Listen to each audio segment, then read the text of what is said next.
requirements for people coming to Kenya. So we changed that. We now have something called ETA.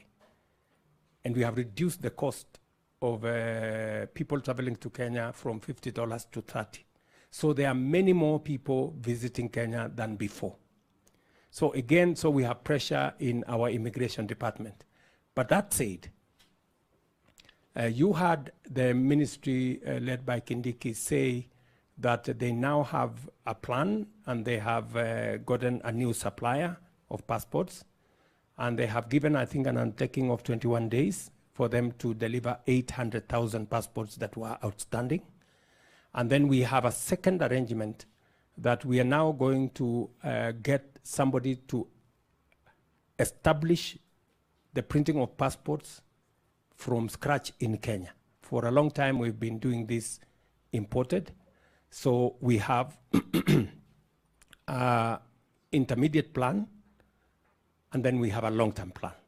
So I sympathize with your situation, but I think the Ministry of Interior has given an undertaking that within the next 21 days, they are going to release 800,000 passports, and I hope one of them is yours. So we'll see what to do. But it is, again, another positive problem because we are getting more people moving, and we are getting more people traveling, both in and outside Kenya. I would like to ask, I know in State House we have hospitality department, right? It will be my pleasure if you would recognize me. At least I work in State House. Yes, I do hospitality, catering and accommodation.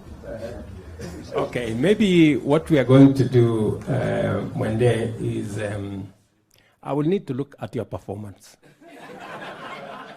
You have to be good, right? And number two, maybe what we will do first, we will give you a chance to work as an intern. Yes. And then we can assess you properly. And I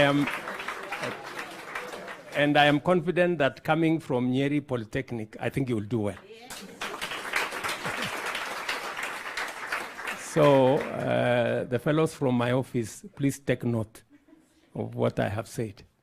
So yeah, there we have that young man from my office. He will pick it up.